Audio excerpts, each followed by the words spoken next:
فرمایا وَصَلُّوا بِاللَّيْلِ وَالنَّاسُ نِيَامٌ، جب لوگ سو رہے ہوں تم مصلی بچھا کے نماز پڑھنے لگ جاؤ۔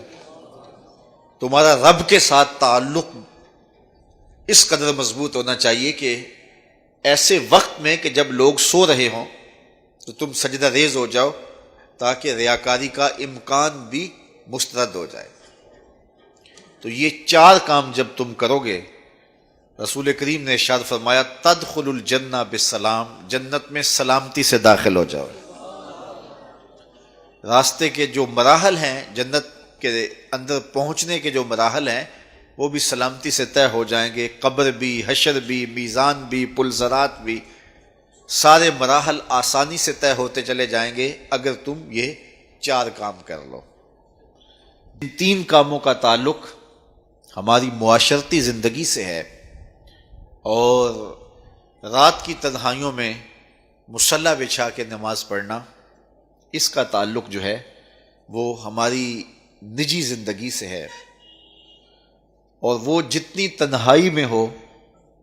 اس قدر ہی اللہ کی رحمتیں زیادہ اترتی ہیں۔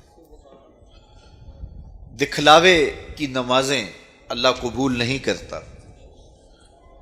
قرآن مجید میں سورہ ماعون کے اندر ارشاد فرمایا سو خرابی ہے ان نمازیوں کے لیے جو اپنی نمازوں سے غافل ہیں اور لوگوں کو برتنے کی چیزیں بھی نہیں دیتے۔ معمولی چیزیں جو ایک دوسرے کو ہم عاریتاً دے دیتے ہیں وہ بھی نہیں دیتے اور نماز پڑھتے ہیں۔ تو یہاں نماز کا ذکر موجود ہے، لیکن پہلے ہماری معاشرتی اصلاح ہونی چاہیے۔ ان تین چیزوں کا خاص طور پہ ذکر کیا گیا کہ تم سلام کو پھیلاؤ، تم صلہ رحمی کرو، اور تم لوگوں کو کھانا کھلاؤ، بھوکوں کی اور پیاسوں کی مدد کرو، تو تمہارا رب تمہارے اوپر راضی ہوگا، اور پھر رات کی تنہائی میں تم اللہ کے حضور مصلی بچھا کے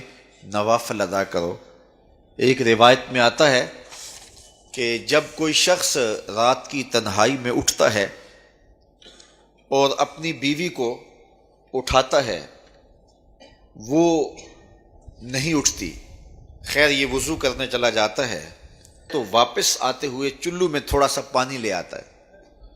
اور پانی لے کر کے اس بیوی کے اوپر اس پانی کو چھڑکتا ہے تو وہ اس سے اٹھ جاتی ہے۔ تو یہ مصلی بچھا کے نوافل پڑھنے لگ جاتا ہے،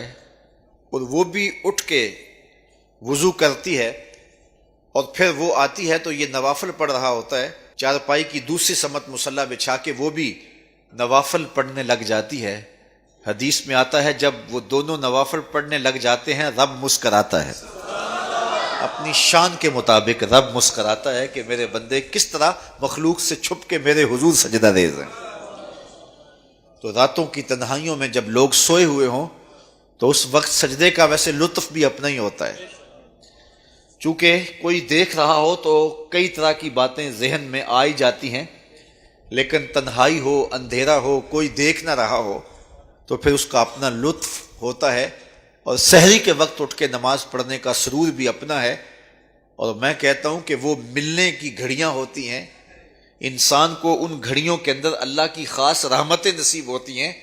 اور جو سحری کے سجدوں کا مزاج رکھتا ہے اللہ تعالیٰ اس کے من کے اندر روشنیاں ڈال دیتا ہے۔ اقبال کہتا ہے رومی ہو، رازی ہو، عطار ہو کہ غزالی، کچھ ہاتھ نہیں آتا بے آہ سحر گاہی۔